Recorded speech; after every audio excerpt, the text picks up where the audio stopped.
Praise the lord. ప్రభువైన యేసుక్రీస్తు నామములో ఈ ఉదయకాలమందు మీ అందరికీ కూడా శుభములు తెలియజేస్తూ ఉన్నాను. దేవుడు మన చుట్టూ ఏ విధంగా తన కంచి వేస్తాడు. దేవుడు చేసే కార్యాలు కంటికి కనబడవు, కానీ ఆయన భద్రత ఇస్తాడు. ఆయన ఎలా భద్రత ఇస్తాడో అది మన కంటికి కనబడదు. ఈరోజు నీ ప్రక్కన ఆయన తన దూతలు ఉంచాడు. వాడు నీకు కనబడకపోవచ్చు, కానీ దేవుడు నిన్ను కాయడానికి. బైబిల్ గ్రంథంలో 34వ కీర్తన 7వ వచనంలో యెహోవా యందు భయభక్తులు గల వారి చుట్టూ ఆయన దూత కావలి ఉండి వారిని రక్షించును అని దావీదు భక్తుడు గానం చేస్తూ ఉన్నాడు. ఇది యెహోవా యందు భయభక్తులు గల వారికి పరిమితమైన విషయం. యెహోవా యందు భయభక్తు లేని వారికి ఇది వర్తించదు. దేవుని యందు ఎవరైతే భయభక్తులుగా ఉంటారో వాళ్ళ చుట్టూ దేవుడు తన దూతలను ఉంచుతాడు. ప్రియ దేవుని బిడ్డలారా, అమెరికా దేశంలో అంతర్యుద్ధం అంటే లోపల తెల్ల జాతి నల్ల జాతి అనే యుద్ధం జరుగుతున్నప్పుడు అమెరికా ప్రెసిడెంట్ అప్పుడు అబ్రహాం లింకన్ చాలా కలవరానికి గురయ్యాడు. దేశం ఏమైపోద్దో అన్నట్లుగా.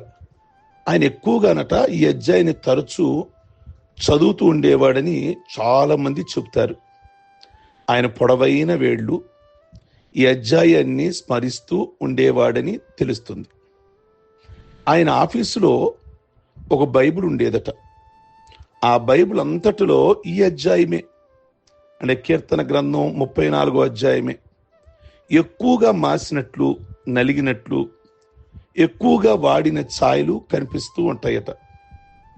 అబ్రహాం లింకన్కే కాదు, చాలా మందికి ఈ అధ్యాయము చాలా ఇష్టమైన అధ్యాయం. దానికి కారణం మన ప్రియమైన దేవుడు వేస్తున్న కంచె.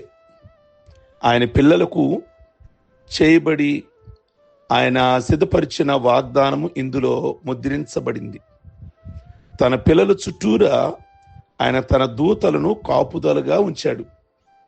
ఓసారి ప్రపంచ సువార్థికుడు డాక్టర్ బిల్లీ గ్రహం గారు దేవదూతలు అనే తన గ్రంథంలో దేవదూతల మీద ఒక పుస్తకం రాశారు ఆయన.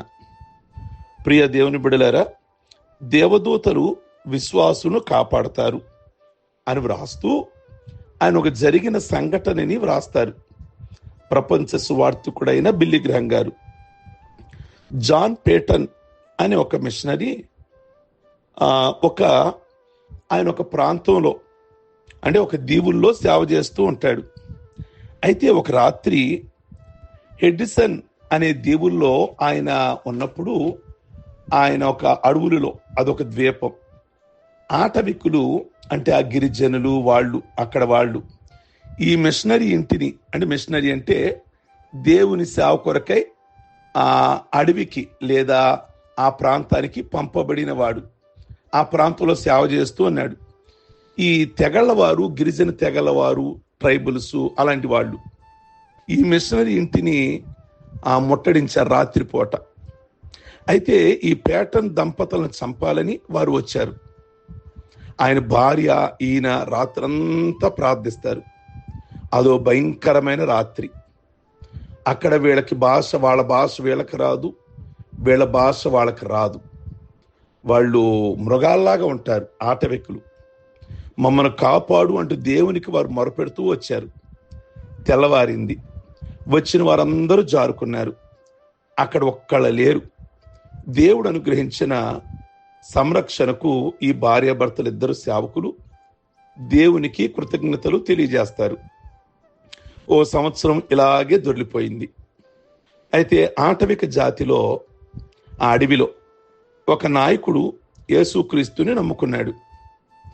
ఈ సేవకుడి దగ్గరికి వచ్చాడు పేటన్.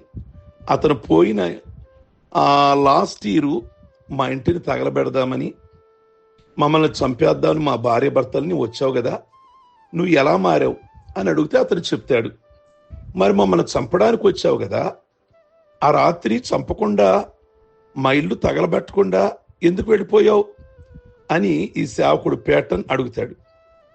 అందుకు నాయకుడు చెప్తాడు, ఆ రాత్రి మీ దగ్గర ఉన్నది ఎవరు? మా దగ్గర ఎవరూ లేరే, నేను నా భార్య ఉన్నాము అంతే అంటాడు. ఆ సేవకుడిని అంటాడు కదా అతను, అలా కాదు, చాలా మంది సైనికులు ఉన్నట్లుగా మేము చూచాము. వాళ్ళ దుస్తులు ప్రకాశవంతంగా ఉన్నాయి, వాళ్ళ చేతుల్లో ఖడ్గాలున్నాయి, వాళ్ళు మీ ఇంటి చుట్టూ పర్యవేక్షిస్తూ ఉన్నారు. మాకు భయం వేసి వెళ్ళిపోయాం అన్నాడు ఆ గిరిజన నాయకుడు. దేవుడు తన దూతలను పంపాడని ఈ సేవకుడికి అర్థమైంది. ఈ విషయం ఆ నాయకుడు కూడా ఒప్పుకున్నాడు. నిజమే, ప్రమాదాల మధ్యలో ఉన్న తన విశ్వాసుల్ని, తన బిడ్డల్ని కాపాడడానికి దేవుడు తన సైన్యాన్ని తప్పక పంపిస్తూ ఉంటాడు. ఈ ఉదయకాలమందు దేవుడు ఎన్నడూ కూడా తన బిడ్డలను విడిచిపెట్టేవాడు కాదు. ఆపదలో ఉన్నప్పుడు ఏ ప్రాంతంలో ఉన్నా గాని తన దూతల్ని సంరక్షణగా ఆయన ఇచ్చేవాడు. యెహోవా యందు భయభక్తులు కలిగిన వారి చుట్టూ ఆయన దూతలు కావలియుండును అన్న మాట ఈ రోజున జరుగుతుంది. దేవుడు మీకు కూడా తన దూతల్ని, మీకు మీ కుటుంబాలకి, మీరు ఒక్కరిగా ఉండొచ్చు, మీరు ఇంట్లో లేదా చాలా దూరం ఊరికి బయటగా ఉండొచ్చు, మీరు ఏ ప్రాంతంలో ఉన్నా కానీ మీరు ఏ విషయంలో కూడా కలవరపడవసల్లా దేవుడు తన దూతల్ని మీ ఇంటికి కాపలాగా ఉంచమని ప్రార్థించి పడుకోండి. లేదా అటువంటి ప్రయాణాలు చేస్తున్నప్పుడు మీ దూతలు మాకివ్వండి అని ప్రార్థించి ప్రయాణం చేయండి. దేవుడు తన దూతల్ని మీకు కాపుదలుగా ఇచ్చునుగాక. ప్రార్థించుకుందాం. సర్వశక్తి కలిగిన తండ్రి, మీ అందు భయభక్తులు కలిగిన వారికి దేవదూతలను ఇస్తారు, భయభక్తులు కలిగిన వారికి అన్ని సమకూడేలాగా జరిగిస్తారు. భయభక్తులు కలిగిన వారికి ఏది తక్కువ చేసే దేవుడు కాదు. నిజంగా ఒక భయము భక్తి గనక మా జీవితాలలో ఉంటే ఏ సమయానికి ఏది కావాలో ఆ వ్యక్తులకి, ఆ కుటుంబాలకి మీరు అనుగ్రహించే దేవుడు కనుక ఈ ఉదయకాలం ముందు ఈ ప్రార్థనలో ఏకీభిస్తున్న ప్రతి ఒక్కరికి మీ అందు భయభక్తులు కలిగిన వారిగా జీవించి మీ ద్వారా అనేకమైన మేలు, దీవెనలు, ఆశీర్వాదాలు, అలాగే సెక్యూరిటీగా మీ దూతల్ని వాళ్ళకి దయచేయమని ప్రార్థన చేస్తున్నాం. వారిని మీరే నడిపించమని ప్రార్థిస్తున్నాం తండ్రి. ఏ ప్రయాణాలలోనైనా వారికి భద్రతను, క్షేమాన్ని దయచండి. వారి ఇంటిలో అందరూ ఉన్నా, ఒంటరిగా ఉన్నా, ఏ ఆందోళన లేని వారిగా దూతలు మా కాపుదలగా ఉన్నారు అన్న ధైర్యాన్ని వారికి దయచేయమని ప్రార్థన చేస్తున్నాం. ఈరోజు పెళ్లి రోజులు, పుట్టినరోజులు, రక్షణ పొందిన రోజులు చేసుకుంటున్న బిడ్డలందరినీ కూడా ప్రత్యేకంగా దీవించి ఆశీర్వదించండి.